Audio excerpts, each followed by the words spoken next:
What is going on, everybody? How you all doing out there? We are going to go over the best 6-star champions to ascend. We'll include the 5s. We got Magic and Quake in there, but I think you probably already know that they are probably your best 5 stars to ascend for a variety of reasons. We don't normally do this each month, but as I said, with the best 7 stars rank 2 and rank 3, you know what? It makes a lot of sense. A lot of you have asked for it. A lot of people on my Discord server has asked for it. When there's the big sales or the, like 8.4 come along, it does make a lot of sense to go over this and we can nail it down and get a little more specific on this. Now, you are looking at my monthly tier list, right? Hopefully you've heard me multiple times say the best tier list, most helpful tier list in all of MCoC. And that's not like some like self-aggrandizing statement. It is because of all the information of all the MCoC Illuminati. You can see them all right there. Make sure you go subscribe to them and thank them. And then also the spreadsheet wizards who have configured this amazing sheet for us. If you want your own copy of this sheet that you can configure, and you can see you can configure it for general use only, Battlegrounds, Alliance War. You can even include ease of use, which I don't normally show when I do these videos. I will link the latest monthly tier list in the description. It's the video. You go to that. It has the spreadsheet you can copy for your own. Make sure you make a copy, and then you can go and do all those things. And if you just took off, please. Well, you're already gone. But if you're about to take off, please make sure you hit like, hit subscribe. Make sure you hit subscribe. Share this out with people. Help me out. It is really helpful. So here we go. We're going to go over the best champions to ascend. Now, if you're like, give me the too long, didn't read, I don't want to listen, I gotta go, but I gotta ascend some champions before I leave. The ones farthest to the left, okay? That's how this works. Like the tier above all, the top shelf, super premium. I always believe that you should rank up the champions that you enjoy playing most. One, because it's a game, it should be fun, but two, and a very practical reason, is you will know how to play them better, right? We go over this all the time. We've been doing this for years. I'm really happy to see how much it's caught on when I watch other people's tier lists and things like that. It's really good advice. All right, let's go ahead and do this. And then the other thing is, when you're just looking at this tier list monthly, and I've got the little diamond thing now to signify the best champions to ascend, which is helpful, but you know, the farther they are to the left, the better they are to ascend. And you want to be smart about your rank up resources, which is why you're probably watching this video. You can look for the little star emoji and then the rocket emoji. And as we scroll down the video, you'll be able to see what those stand for. It's basically Awaken and High Sig is really nice. That's something I always look for. And then what the diamonds often is going to be, they're not available as a 7-star, helping you avoid that pain of just ascending your 6-star and then you pull the 7-star, right? In many cases, it's going to be down to the SIG on which one's better. So let's go ahead and finally get started. All right, in Mystic here, we've got the tier above all. You know, the best ones for me, and this is really clear, and you can see this is going to be those really OP champions. You know, I mean that as a compliment. Some cases, potentially even broken. It's going to be Absorbent, Tiger, and Doom. They're not about as 7 stars. I don't see them coming anytime soon with all the things that we know. I mean, and if they do, great, but I just really hesitate. I've been telling you that for a while, you know, about Fury, Cosmic Ghost Rider, Kingpin, and, you know, some people like to be like, oh, you're wrong, they're coming. And I was like, all right, fine, whatever. But here we are. They may eventually come. I don't think it's anytime soon. Moving on to the next one, you got Rintra, right? And that's a champion that, especially for like battleground defense, maybe people wanted to take him to a high sig. I'm not seeing him as much in the tiers that I'm playing in, but it doesn't mean that he is not powerful. Great neutralized champion, a lot of fun to play. And then Black Widow Clairvoyant. I mean, we saw what happened when Kabam accidentally put her in that Twitter poll and how quickly they backpedaled out of that. There's clearly something they're scared of there. She's not flimsy, but she doesn't take a hit real well. So that's someone who really could benefit from that little bit of extra health and a little bit of that extra attack as well. And then we also have the 5-star only Magic, right? She's not even available as 6-star, but very powerful with what she does with power and that sort of thing. So she'd be a nice Ascension candidate. And the really cool thing is you don't have to take up and use your most powerful Ascension dust on her. Let's go ahead and move on to Mutant. All right, Mutant's just going to continue that theme. We've talked about this. We talk about this so much on this channel. Is, you know, it's going to be those really OP champions I just don't see coming to 7 stars anytime soon. Kitty Pryde, Archangel, and the thing with Omega Red is maybe he will come as a 7-star, right? However, really wanting SIG 200, really wanting it, right? Usable without it, but really wants it. 7-star SIGs are incredibly precious. I do like that they are selling them. They're making them available. We are able to get some. But outside of like Usopp or someone like that, no one's got SIG 200. I know I definitely don't, much less a SIG 200 champion that's not even in the game yet. So if you were to come, it's going to take a very long time to get there. If you like Omega Red, you read the recoil tree, you run the synergy with Sabretooth and all that stuff, it makes a lot of sense to send him as a 6-star. Apocalypse, Similar situation, not a great Battlegrounds champion, but I hope people haven't forgotten how incredibly strong he is. Questing, long form, short form, a variety of things. Iceman, similar situation for me, right? Getting that SIG going, very good. If he were to come out as a 7-star, I'd still be very, very happy that I have my 6-star ascended rank 5. Nightcrawler. Now, I did the video on Nightcrawler when the buff came out live, and you know, I was, as usual, I try to get information. I do give my opinion too. But one of the things I talked about was how valuable his signature ability is. And that in a lot of ways, I've said, you know, I'm pretty sure I said it very clearly. I will be ranking up my 6-star if I rank up a version of Nightcrawler. I thought it'd be a strong dual threat in Battlegrounds, but the signature ability upped his damage so much that my 6-star was definitely out damaging 7-star testing and things like that. So I think even though you could, in theory, if you bought enough of the daily deals, get a 7-star awakened, I would rank up my 6. If you really want Nightcrawler, I would go with my 6 and I would ascend him. Similar situation to Namor. Now this one's a little bit tricky because I'm not a Namor fan. I do see the power. It's just I think there's so often other champs that could do a similar thing, and I'll take on a variety of other fights that are on that quest or lane or whatever it is that you're doing. That being said, for what specifically Namor is meant to do, he's almost always used DLS term, the most elegant option. Thing is, you want SIG 200 with that. I know he's available, and I think it's the Incursion Crystal. But that means you're only getting one swing at that, you know, every 2, 3, 4 months or whatever the limitations are. So to get him to SIG 200, gonna take a long, long time. And I really do not advise you to put your 7-star 6 zones into Namor. You're almost definitely going to have better options. If he's your favorite champion in the world, go for it, have fun. It's a game, and he's powerful enough that makes a lot of sense. But outside of that, ascend your 6-star, save yourself a lot of those other really precious resources. All right, moving on to science. Again, just continuing this thing. I'm going to continue to hammer it home so people can really understand. I think the best ones by far are these OP, these broken champions, ones that we really don't think are coming to 7 stars anytime soon, or at least the farthest over to the left in the screen as possible, or the champion you really enjoy. I think you're going to end up really happy either way if you stick with that. Scorpion, right? I mean, he's pretty much broken, especially when you can just add on the synergy with Venom, who is available as a 7-star. It's wild. How that got into the game, I don't know, but I'm glad that it did because I enjoy it. A lot of fun. Moving on, then Human Torch, same thing, right? Going up against Mystics, you want him as powerful as you possibly can be. Mystics, energy champions, things like that.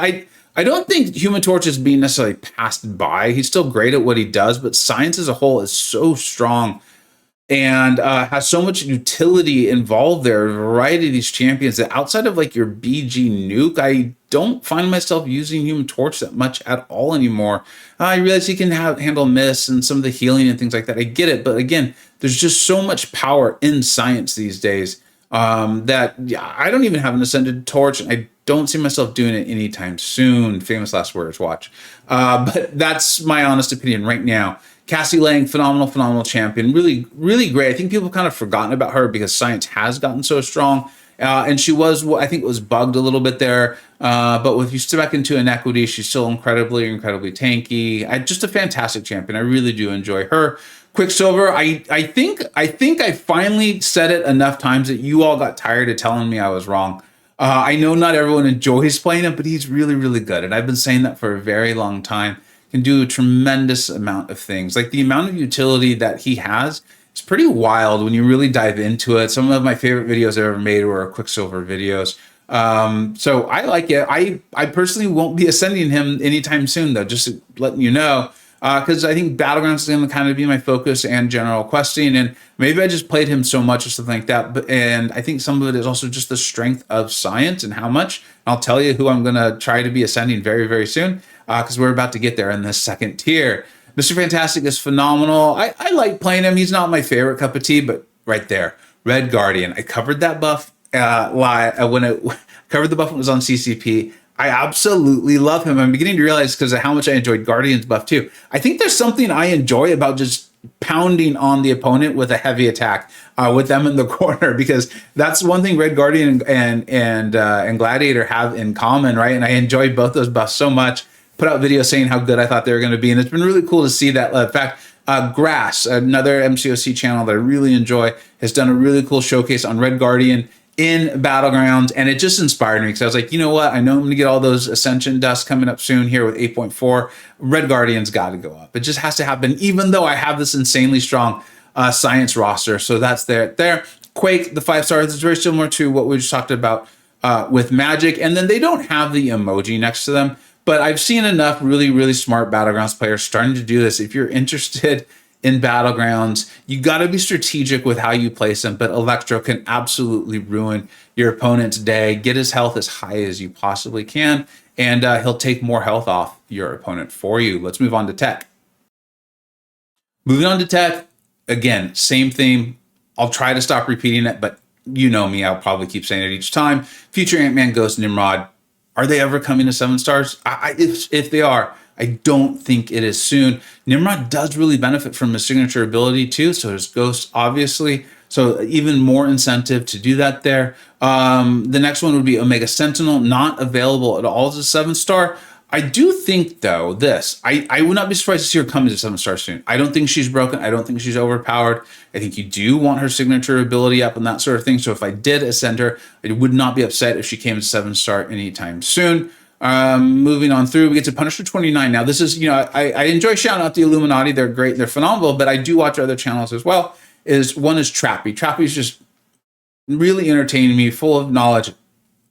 He really likes Punisher 2099. Shout out to my channel member O's fan, who's been shouting out Punisher 29 for years and years and years. And they are right. He is very, very powerful. You do not have to spec into it. I can never remember if it's Tech Collar or Collar Tech, but either way, if you do, that helps out even more. Can be a nice dual threat in Battlegrounds at times.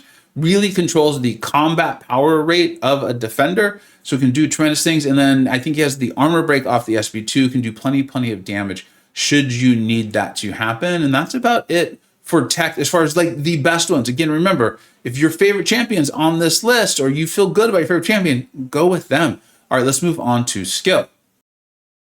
Skill is interesting. I can see that Cosmic's next. But this is where it's like they're just hammering it home. These champions will not be coming to 7 stars anytime soon. Kate Bishop, Kingpin, Nick Fury, Valkyrie. They're all different, of course, and I think that they are powerful or OP in different ways. Absolutely. Valkyrie's one that I could see coming as a 7 star maybe the soonest. But the thing is, she gets around so many nodes that the ability to just hit into block and how much damage she can do in that rate. I don't know if that's something Kabam wants to bring or not. So that's really going to be up to them. Fury just causes problems. You can see, like, think about how many times his second life has been bugged or not bugged or bugged with this champion. Not like he's just a problem causer. It's very obvious, very clear. Kingpin is so incredibly powerful, just staying alive, the amount of things he can do, and then all of his synergy partners that allow him to, if you include his synergy partners, he very much becomes by far the best skill champion in the game. And the thing is, they keep buffing his synergy partners. They are becoming very, very good champions that you're happy to take into quests. And then Kate Bishop, right? We've seen what she's doing in Necropolis. If you have not done Necropolis and you have Kate Bishop, play her, see if you enjoy her. You're going to have a very good time with her in a variety of the Necropolis fights. And then, of course, she's almost a mainstay in Battlegrounds and War and things like that as well. And I know a lot of people are using her in 8.4. Moving on through in the skill class, those 4 are so dominant, which again leads to why I don't think they're coming anytime soon as 7 stars, that there's really no one else in that second tier that's not already available as a 7 star. But I do want to go all the way down to Aegon. And Aegon's a little bit not controversial, but gets a lot of strong opinions. A lot of my tier lists would get comments, especially when Necropolis had just first come out for the first month or two, from players. And I have a feeling it's, newer players, and it's totally okay. That's what the comment section is for. Saying, what about Aegon? Why is he so far down? What about Aegon? He's so far down. Like, look at what he can do. And you're not wrong. The issue is once you're done with Necropolis, there becomes so many champions that are significantly better for questing, for war, for battlegrounds, for AQ, all the other modes in the game. Now, I did take my Aegon to rank 5, and I believe I ascended him. And he was phenomenal for my final 3 paths. I had an absolutely great time going through it with Aegon. So if that's something you have coming up, if you have 2, 3, 4, 5, maybe all the paths left, Aegon's a lot of fun and very, very effective in there. I don't think it's a bad use of your Ascension Dust at all, especially because it may save you a lot of items while you're going through Necropolis. Then you go through Necropolis and you go through 8.4 and you've got a ton of Ascension Dust and you saved a bunch of items through, because you made Aegon that much stronger for you going through Necropolis.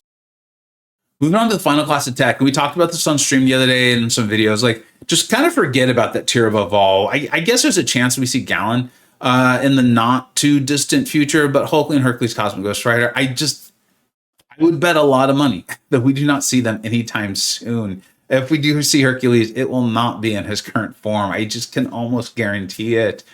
So ascend them, have fun with them. These champions hang in with rank 3 7-stars, and when they're this OP, they still sometimes supersede them and do amazing things, right? We're seeing that tremendous amount with Cosmic Ghost Rider and Battlegrounds right now. Moving to the second tier and to top shelf, all of those champions are available as 7-stars, and that's kind of start of where this sort of thinking the process through becomes very personal, right? Like your basically your risk tolerance and how will you feel should you rank a champion to rank 5 Ascend, and then you pull them as a 7-star. And then the only other one to really shout out, just to kind of be like, hey, look, if they're not already on your radar, is Nova. Ironically, I was watching Trappy's video today, and it's really funny. It made me laugh, and I learned a lot in it too. His opening, Nova is in there. It does make a lot of sense to me. I did already have this emoji on Nova at the time. He's not available as a 7-star. Very good two-way dual threat champion in Battlegrounds, and also the SIG is very, very important to getting the most out of him. So kind of an ideal Ascension candidate as far as what we're looking at, right? We want awakened ability. We want high SIG. We want not available as a 7-star. Those are the most safe as far as the characteristics that I think you should be looking for.